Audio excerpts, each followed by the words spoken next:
உன் கோரிக்கைகள் நிறைவேறாத விஷயத்திலும் கூட நான் தாயை போன்றவள். கோபித்து உட்கார்ந்தால் தாய் தாளாட்டி உணவூட்டுகிறாள். நானும் அப்படியே.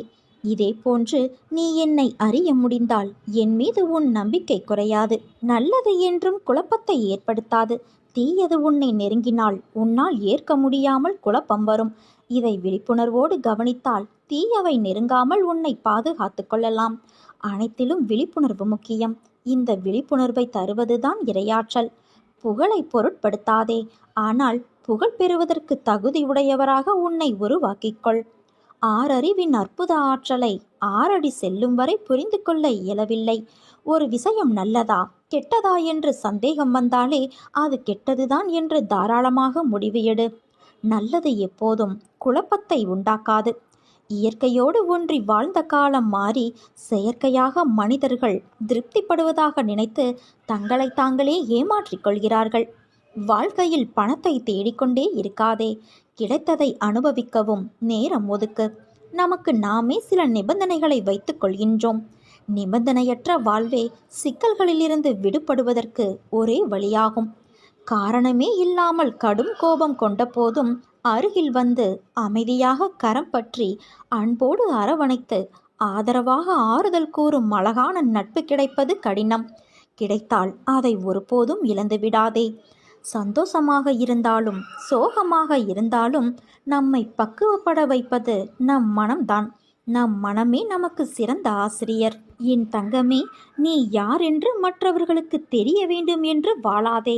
இந்த உலகில் நீ யார், உன் கடமை என்ன என்ற எண்ணத்தோடு வாழ பழகிக்கொள். தனிமையை தவிர்த்துவிடு. மனம் விட்டு பேசு.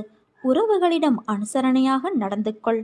அவமானத்தை பொருட்படுத்தாது அடுத்த கட்டத்திற்கான உந்து சக்தியாக மாற்ற முயற்சி செய். துயரத்தை நினைத்து வருந்தாது அதை மாற்றத்திற்கான மருந்தாக எடுத்துக்கொள். மன அழுத்தம் வராமல் நீ பார்த்துக்கொள் என் குழந்தையே. ஏன் பயப்படுகிறாய்? தைரியமாக இரு.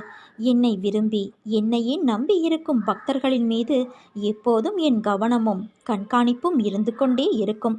அச்சத்தை தவிர்த்துவிடு. என்னை கேவலமாக பேசியவர்கள் முன்பு நான் வாழ்ந்து காட்ட மாட்டேனா என்று நீ ஏங்கிக் கொண்டு இருக்கிறாய். கவலை கொள்ளாதே குழந்தையே. சத்தியத்திற்கும் எனக்கும் கட்டுப்பட்டு நேர்மையோடு இருக்கும் நீ நிச்சயம் தடைகளை தகர்த்து வெற்றி அடைவாய். உலகில் சிலர் எப்பொழுதும் மற்றவர்களை காயப்படுத்தி கொண்டுதான் இருப்பார்கள். அதைத்தான் அவர்கள் உனக்கும் இழக்கிறார்கள். அந்த சொற்களுக்காக நீ வருந்தாதே. மன தைரியத்தோடு நீ உன் கடமைகளை செய். உன்னுடைய ஆற்றலை தேவையற்ற இவர்களிடம் வீணாக்காதே. இதுவரை உன் மனதில் இருந்த வலி, துக்கம், தோல்விகளால் மனம் வெறுத்து போய் பரிதவித்தது எல்லாம் முடிவுறப் போகிறது. உன் உழைப்பிற்கு ஏற்ற பலன் கிடைக்கப் போகிறது. நிம்மதியும் சந்தோஷமும் அழகாய் பூத்து குலுங்கும் வண்ண மலர்களைப் போல இனி உன் வாழ்க்கையில் என்றும் வசந்த காற்று வீசப் போகிறது. உன்னை ஏளனமாக பார்த்து நகைத்தவர்கள் முன்பு கொடியாய் நீ உயர்ந்து நிற்கும் காலம் வெகு தூரத்தில் இல்லை குழந்தையே. என் குழந்தையின் நல்வாழ்வே எனக்கு மகிழ்ச்சியை தரும். நிச்சயம் நீ தடைகளை தகர்த்து வெற்றியடைவாய். நான் அடைய வைப்பேன். கவலைப்படாதே. உனக்கு என்றுமே துணையாக நான் இருக்கின்றேன். உன் வாழ்வில் நீ படும் வேதனைகள் அனைத்தும் பொடி பொடியாக உன்னை விட்டு நீங்கும். நீயும் உன் வாழ்வில் படிப்படியாக முன்னேறி வருவாய். என் ஆசிர்வாதம் என்றும் உனக்கு நிலைத்திருக்கும் என் தங்கமே. எப்போதும் ஒன்றை நினைவில் கொள். நம் வாழ்க்கையில் நிகழும் தருணங்கள் எல்லாம் வெற்றியாகவும் இருப்பது இல்லை, தோல்வியாகவும் இருப்பது இல்லை. வெற்றிகள் நிலைத்து இருப்பதில்லை. அதே போல தோல்விகளும் அப்படியே நிலைத்திருப்பதில்லை. வெற்றி என்றும் சந்தோஷம் தரும். ஆனால் அந்த சந்தோஷம் வாழ்க்கை முழுவதும் கிடைக்கும் என்று எதிர்பார்க்காதே. அதே போல தோல்விகள் கஷ்டத்தை தரும். அதுவும் நிரந்தரமாக வாழ்வில் நிகழ்வது இல்லை. வெற்றியில் ஆணவத்தை காட்டாதே. தோல்வியில் விரக்தியை காட்டாதே. ஏனென்றால் இரண்டுமே வாழ்க்கையல்ல. ஜெயிப்பவர்கள் தோற்பார்கள், தோற்பவர்கள் ஜெயிப்பார்கள். அதிலிருந்து என்ன பாடம் கற்றுக்கொள்கிறாய் என்பதுதான் உண்மையான வாழ்க்கை. அதன் வெற்றி பாதை உனக்கு தெரியும். பாதை தெரிந்தால்தான் சேரும் இடம் சரியாக அமையும். அதனால் உன் பாதைகளை சீராக்க முயற்சி செய். இன்று என்மேல் நீ கோபம் கொண்டாய். நீ நினைத்த நிகழ்வு நடக்கவில்லை என்றால் அது நடக்காமல் போனதற்கு காரணம் அதைவிட நல்ல சூழ்நிலைகள் நடக்கும் என்றுதான். உனக்குள்ள கேள்விக்கு நான் விடையும் அளித்தேன். தேவையில்லாத விஷயங்களை எண்ணாதே. உனக்கு நான் இருக்கின்றேன். உன்னை நல்வழியில் அழைத்துச் செல்வேன். இது என்னுடைய சத்திய வாக்கு. என் குழந்தைகள் கோபித்து கொள்ளலாம், ஆனால் நான் உன்னை கோபித்து கொள்ள மாட்டேன். அப்படி நான் கோபம் கொண்டாலும் என் பிள்ளையான உன்னை நல்வழிப்படுத்துவதற்கே என்பதை நீ புரிந்து கொள். என்றும் துணையாயிருந்து என் இதயத்தில் அரவணைத்து உன்னை நான் காப்பேன். பிரார்த்தனை எப்படி செய்ய வேண்டும் தெரியுமா? அப்பாவியானவன் தனது அப்பாவித்தனத்திலிருந்து வெளியே வர வேண்டும். தனது ஒவ்வொரு எண்ணத்தையும் செயலையும் நன்கு ஆராய வேண்டும். இதற்கு புத்தி நன்கு வேலை செய்ய வேண்டும். இந்த புத்தி வேலை செய்ய என்னிடம் பிரார்த்திக்க வேண்டும். என்னிடம் ஒவ்வொரு முறையும் நீ கேட்க வேண்டும். பிரார்த்தனை என்பதே கேட்பதுதானே. எனது இந்த செயல் அப்பாவித்தனமாய் உள்ளது, நான் என்ன செய்ய வேண்டும் என்று நீ என்னிடம் கேள். இந்த பிரார்த்தனையை நம்பிக்கையோடும் பொறுமையோடும் செய்ய வேண்டும். நான் அதற்கு நிச்சயம் உனக்கு வழிகாட்டுவேன் குழந்தையே. புத்தியில் தெளிவை தருவேன். நல்லவர்களை நான் என்றுமே கைவிட மாட்டேன். கெட்டவர்களை கெடுக்க மாட்டேன்.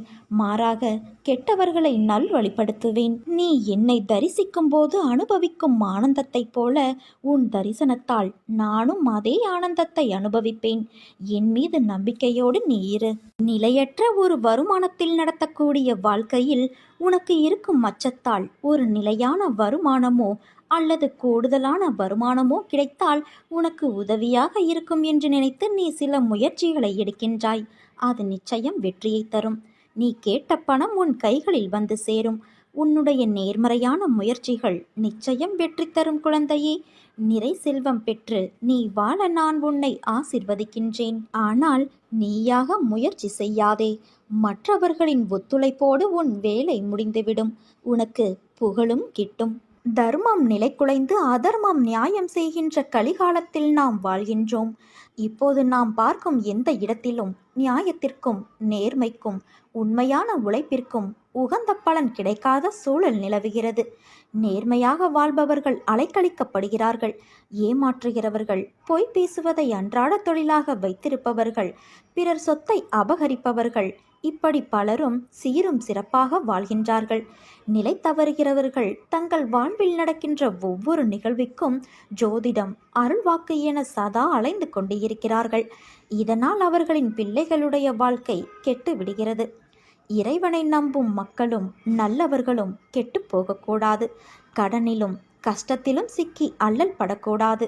பொய் பேசுபவர்களின் பேச்சை இனியும் நம்பி ஏமாறக்கூடாது என்ற நோக்கத்தில் நான் நல்லவர்களையும் கருணை மனம் உள்ளவர்களையும் மட்டும் தேடி பிடிக்கின்றேன்.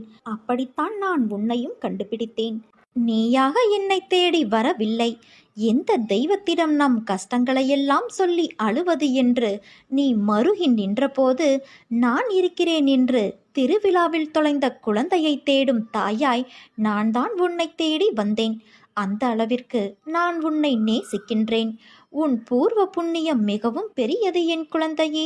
உன் மூதாதையர்கள், உன் தாய் தந்தை செய்த புண்ணியங்கள் நிறைய இருக்கிறது. அதனால்தான் நான் உன்னை தேடி வந்தேன். நான் உன்னோடு எப்போதும் இருக்கையில் நீ எதற்குமே கலங்கக்கூடாது. உனக்கு வேண்டியதை நான் செய்வேன். என் குழந்தைகளின் நல்வாழ்வுக்காகவே அவதரித்து வந்தவன் நான். நீயோ நான் தேடி கண்டுபிடித்த புதையல். இந்த புதையலை திரும்பவும் மண்ணில் வீசி எறிய நான் விடமாட்டேன் குழந்தையே. என் குழந்தையான உன்னை கண்ணின் மணியாக பாதுகாப்பேன். நம் வாழ்க்கையில் நிகழும் தருணங்கள் எல்லாம் வெற்றியாகவும் இருப்பது இல்லை, தோல்வியாகவும் இருப்பது இல்லை. வெற்றிகள் நிலைத்து இருப்பது இல்லை, அதே போல தோல்விகளும் நிலைத்து இருப்பது இல்லை. வெற்றி என்றும் சந்தோஷம் தரும். ஆனால் அந்த சந்தோஷம் வாழ்க்கை முழுவதும் கிடைக்கும் என்று எதிர்பார்க்காதே. அதே போல தோல்விகள் கஷ்டத்தை தரும். அதுவும் நிரந்தரமாக வாழ்வில் நிகழ்வது கிடையாது. வெற்றியில் ஆணவத்தை காட்டாதே. அதே போல தோல்வியில் விரக்தியை காட்டாதே. ஏனென்றால் இரண்டுமே வாழ்க்கையல்ல. ஜெயிப்பவர்கள் தோற்பார்கள், தோற்பவர்கள் ஜெயிப்பார்கள். அதிலிருந்து என்ன பாடம் கற்றுக்கொள்கிறாய் என்பதுதான் உண்மையான வாழ்க்கை. அதன் வெற்றி பாதை உனக்கு தெரியும். பாதை தெரிந்தால்தான் சேரும் இடமும் சரியாக அமையும். அதனால் உன் பாதைகளை சீராக்க நீ முயற்சி செய். இன்று என்மேல் கோபம் கொண்டாய். நீ நினைத்த நிகழ்வு நடக்கவில்லை என்றால் அது நடக்காமல் போனதற்கு காரணம் அதைவிட ஒரு நல்ல சூழ்நிலை நடக்கும் என்றுதான். உனக்குள்ள கேள்விக்கு நான் விடையும் அளித்தேன்.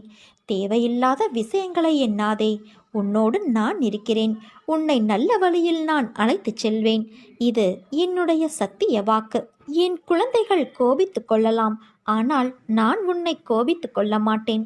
அப்படி நான் கோபம் கொண்டாலும் என் பிள்ளையான உன்னை நல்வழிப்படுத்துவதற்காக மட்டுமே அது இருக்கும். யாருடைய பாவங்கள் எல்லாம் மறக்கப்படுகிறதோ அந்த அதிர்ஷ்டசாலிகளே என்னை வணங்கும் பாக்கியத்தை பெறுவார்கள். யார் ஒருவன் நல்லவனோ கெட்டவனோ அதை நான் பார்ப்பது இல்லை.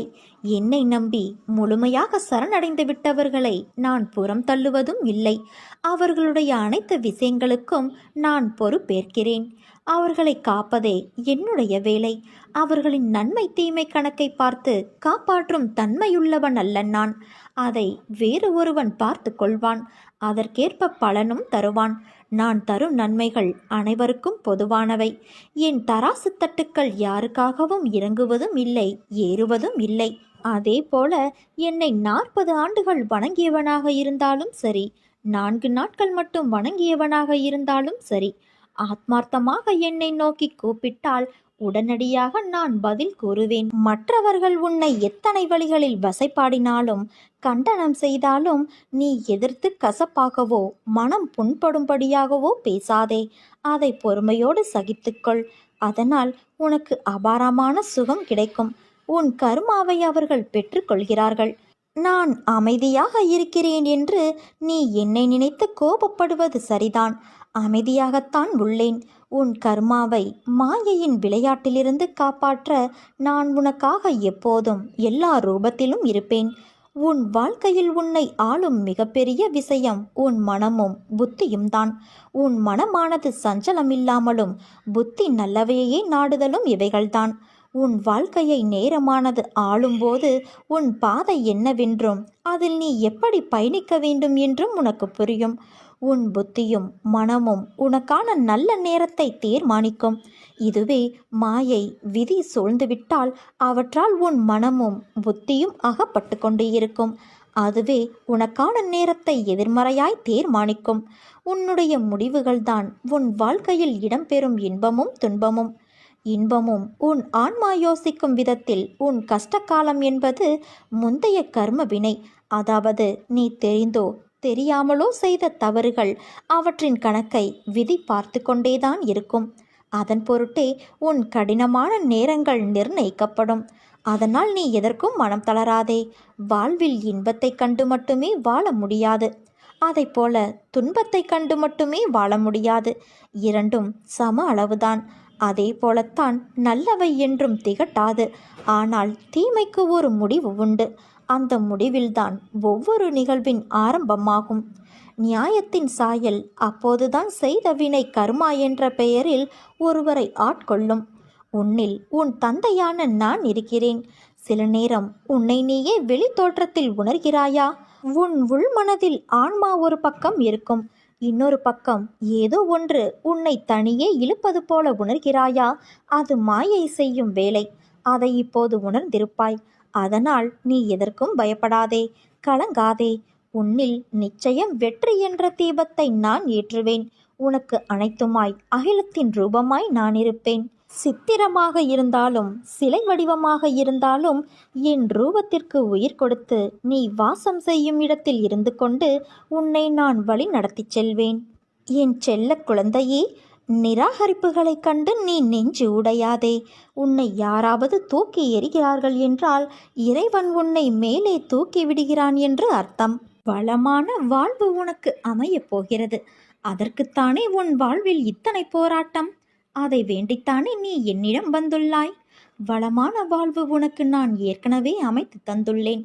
அதை உன் நேர்மறை எண்ணத்தால் நீ ஈர்க்க முயன்றால் நிச்சயம் நீ வெற்றி காண்பாய். வளம் அனைத்தும் நிச்சயம் நீ பெறுவாய்.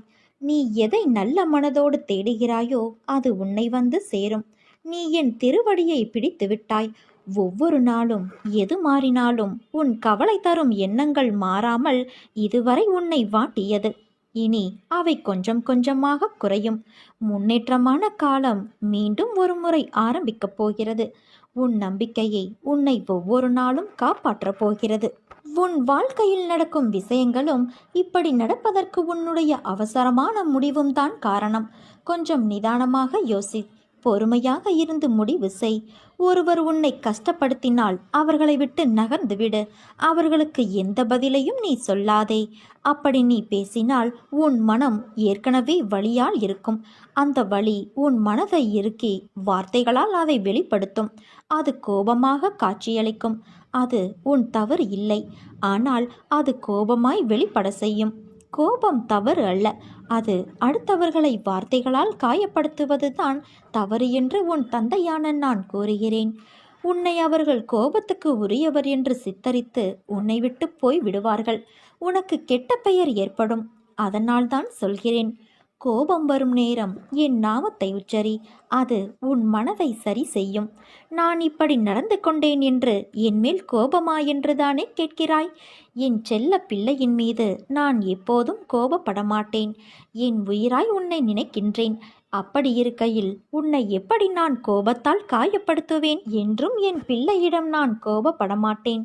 ஆனால் அவர்கள் உன்னை தனித்து காயப்படுத்தினார்கள் என்பதற்காக நீயும் அவ்வாறு நடந்து கொண்ட விஷயம்தான் எனக்கு வருத்தம் அளிக்கிறது. உனக்கும் அவர்களுக்கும் வித்தியாசம் இருக்கிறது. அவர்கள் உன் மனதில் வலியை ஏற்படுத்தியவர்கள்தான். அது எனக்கு நன்றாக தெரியும். உன் மனதை ரணமாக்கி விட்டார்கள். எனக்கு உன் வலி புரிகிறது குழந்தையே. உன் ரணத்திற்கு உன் தந்தையான நான் மருந்து தருகிறேன்.